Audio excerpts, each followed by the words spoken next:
आज बजट 2024-25 पे मेरे विचार व्यक्त करने के लिए आपने जो समय दिया उसके लिए आभारी हूँ।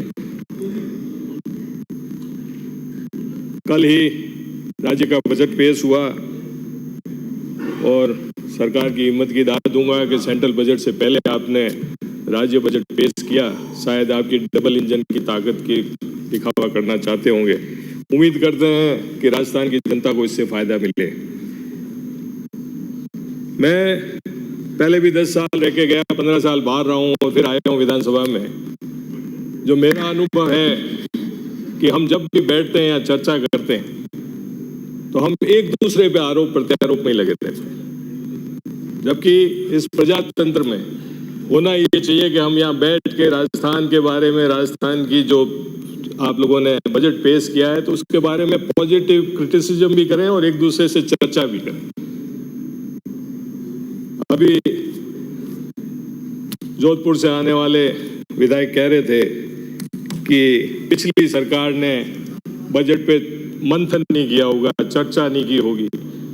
हम सब भूल जाते हैं कि बजट तैयार करने वाले अधिकारी तो वही के वही हैं जो हमारे समय थे और आपके समय भी वही के वही हैं। हम लोग इस चीज से बाहर नहीं निकलते, हम एक दूसरे पे आरोप प्रत्यारोप लगाते रहते हैं और असली मजा तो जो लेने वाले वही ले लेते हैं। मेरा निवेदन है आपसे कि प्रजातंत्र में खूबसूरती तभी होगी जब हम एक दूसरे को चेक एंड बैलेंस करें, अपनी बात कहें और सरकार की जिम्मेवारी बढ़ती है।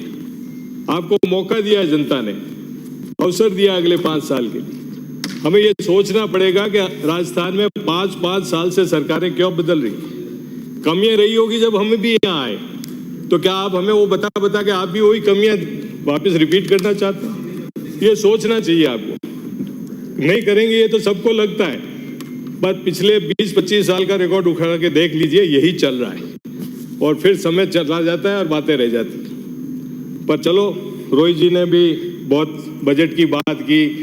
मैं इकोनॉमिक्स का स्टूडेंट हूँ नहीं, पॉलिटिकल साइंस का हूँ, तो मैं ज़्यादातर बात मेरे क्षेत्र की और जनता की बात ही करना चाहूँगा। मैं यहाँ पे वित्त मंत्री जी ने जो कोट किया था अमेरिकन एक्स प्रेसिडेंट रूजवेल्ट को कि the country will not be good place for any of us to live in unless we make it a reasonable good place for all of us to live in. हम सब के लिए रहने के लिए अच्छा वातावरण बने, अच्छी जगह बने, तो उसके लिए क्या करना चाहिए? वो सरकार का दायित्व है।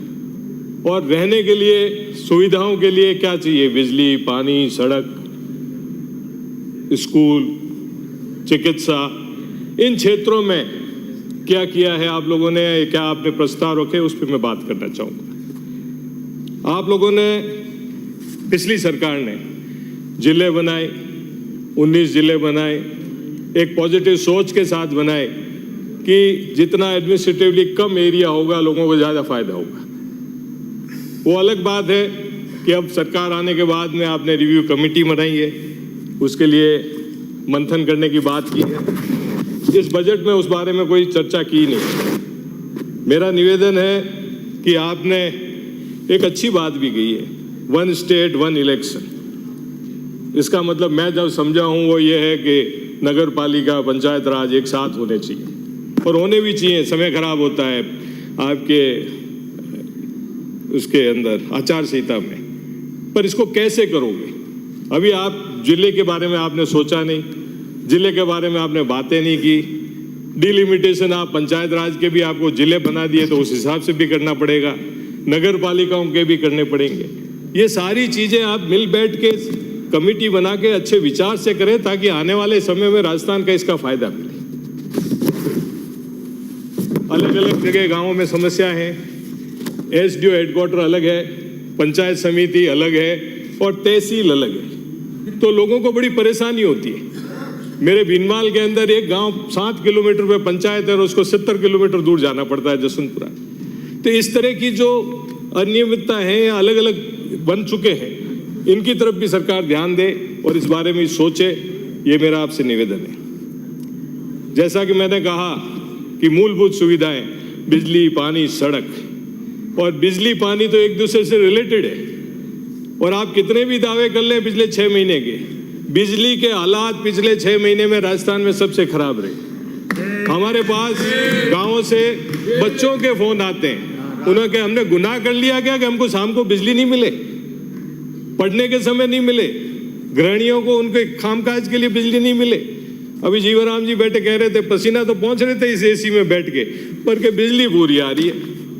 अरे हमें तो 2 मिनट बिजली नहीं आती, हम परेशान हो जाते हैं। तो उन गाँवों में जो बेचारे बिना बिजली के पूरी रात निकालते हैं, उनकी हालत क्या हो। आपको इस चीज को देखना पड़ेगा, खाली अपनी पीठ थपथपाने से काम नहीं चलेगा। मेरा अनुरोध है कि आपने एग्रीकल्चर कनेक्शन, हो सकता है हमारी सरकार ने 2016 से 22 तक के सारे कनेक्शन और डिमांड भरा के रख, अब हालात ये है कि डिमांड भरीज गए, लोगों ने अपने ट्यूबवेल खुदवा दिए पर सामान नहीं मिल रहा है, लोग भटक रहे हैं। इस बारे में भी सरकार को सोचना पड़ेगा। मैं उम्मीद करता हूं कि जो पैसों के नीचे आ गए लोग, गरीब किसान किस तरह से एक ट्यूबवेल खुदवाता है, ये आपको सोचना पड़ेगा। लोन लेता है, उधार लेके आता है, पर उसको सामान नहीं मिल रहा है। इस बारे में भी सरकार हाउस को एड्रेस करे और समाधान करे। सोलर के बारे में बात की गई, हर गांव में 2 मेगावाट के सोलर प्लांट लगाने की बात है।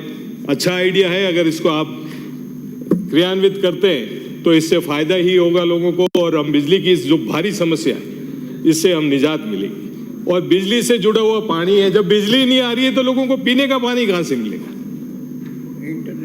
हमारे यहाँ नर्मदा स्कीमें बनी, 15 साल हो गए, 2013 में स्कीम पास हुई, सरकारें आई गई, अभी तक पानी पीने को नहीं मिला। आपकी सरकार भी आके गई, हमारी भी आके गई, और अभी तक लोग तरस रहे। तो इसको भी गंभीरता से लेके फंड अलॉट करके सरकार को चाहिए कि उसके ऊपर कार्य करें। कृषि के बारे में मैं कहना चाहूंगा आपको कि इरिगेशन में ये हमारे गुड़ामालानी से आए हुए मंत्री जी बैठे हैं, शायद इन्होंने मेहनत करके खुद के एरिया गुड़ामालानी में डीपीआर बनाने का काम तो स्वीकृत कराया है, पर इनको सांचौर का जो एरिया लगता हुआ है जीवाराम जी का और हमारा, उस एरिया में भी उसका सर्वे करना चाहिए, ताकि जो बीच में वंचित रह गए हैं, नहीं जवाई है हमारे, जवाई है सांचौर के, पर ले गए तो सांचौर का भी पूरा ध्यान रख के सरकार से बैठ के इस चीज को कराएं ताकि लोगों को फायदा मिले। और सबसे बड़ी योजना जो माही योजना के लिए कई सालों से संघर्ष चल रहा है, माही का पानी पूरे गुजरात में खंभात की खाड़ी तक हमारा पानी उपयोग हो रहा है, और वहां फसलें लहला रही है और हम लोग प्यासे बैठे। पिछली सरकार ने डीपीआर में पैसा स्वीकृत किया था, मैं अनुरोध करता हूं आपके मार्फत सरकार से कि किया था, जो भी किया हो उसको कम से कम हाउस में लिया तो सही, एमएलए साहब उसको लिया तो सही कम से कम। सदस्य तो एक मिनट में मैं समाप्त कर रहा हूं आप, तो कम से कम मेरा अनुरोध है कि इस योजना को भी टॉप प्रायोरिटी पे लें। इसी तरह से मेरे यहाँ एक बांडी सेंदड़ा बांध बना, 2003-04 में बना, और इतने साल हो गए आज तक उससे इरिगेशन नहीं हुआ, कैनालें टूट गई, लोगों को पानी नहीं मिला है, बंदा भरा पड़ा रहता है, वहां मछलियां पालन हो रही है, उसके अलावा कोई काम नहीं हो रहा है। मेरा अनुरोध है आपके मार्फत से सरकार से कि उससे जो डाउन स्ट्रीम में गांव में जहाँ पे खेत सूख गए हैं, बेरे सूख गए, उस पर भी उस चीज का कार्य किया जाए, तो उस पर कैनाल के लिए स्कीम बनाई जाए। 1 मिनट में समाप्त कर रहा हूँ। पीडब्ल्यूडी, वो कहते हैं ना मारवाड़ी में कि मामारो ब्याह ने माँ पुरस्कार, तो वित्त मंत्री जी, हाँ, तो वित्त मंत्री जी ने खुद के पीडब्ल्यूडी डिपार्टमेंट को बहुत अच्छा पैसा दिया, अच्छी बात है। पूरे राजस्थान में प्रस्तावित जो स्कीम्स हैं वो पूरी हो, और हम उम्मीद करते हैं कि अच्छे कार्य हों। परंतु इस सरकार की नाक के नीचे नेशनल हाईवे जयपुर से किशनगढ़ तक जो लोग परेशान हो रहे हैं, उप मुख्यमंत्री जी भी विराजे हैं, तोल लिया जा रहा है, लोगों से पैसा लिया जा रहा है और लोग परेशान हो रहे, 4-4, 5-5 घंटे। सरकार है आपकी, ऊपर बात करिए और कम से कम इस चीज का समाधान किया जाए। ब्रिज बन रहे हैं, सही बात है, तो पैसा काहे का ले रहे हैं? उसके लिए भी कोर्ट को हस्तक्षेप करना पड़ेगा क्या? या आप लोगों को सोचना पड़ेगा। स्कूल के बाद 1 सेकंड, इस एजुकेशन के बारे में भी निवेदन कर देता हूं कि आप लोगों ने कॉलेज एजुकेशन के लिए बात की, पीजी से यूजी करने की बात की, इसमें भी आप बिना राजनीति किए जो कॉलेजेस जहाँ वास्तव में डिमांड है, बहुत पुरानी डिमांड है, वहाँ पे पीजी कॉलेज खोली जाए। सेठ लोगों ने मेरे भीनमाल में बहुत 1960 में बनाई, वो अभी तक भी कॉलेज है खाली, उसको पीजी कॉलेज किया जाए। इसी तरह से सरकार ने जो स्कूल क्रमोन्नत की बात की, हमारी सरकार ने तो उच्च माध्यमिक स्कूलों को सभी को क्रमोन्नत कर दिया था, पर आपने वहाँ से 100 ही की है और नई स्कूल खोलने की 50 का ही किया है। मेरा अनुरोध है कि बच्चों की संख्या, शिक्षा को देखते हुए इन चीजों पे निर्णय किए जाए बिना राजनीति। जोशी, मैं आपने समय दिया इसलिए बहुत बहुत आभारी हूँ। धन्यवाद।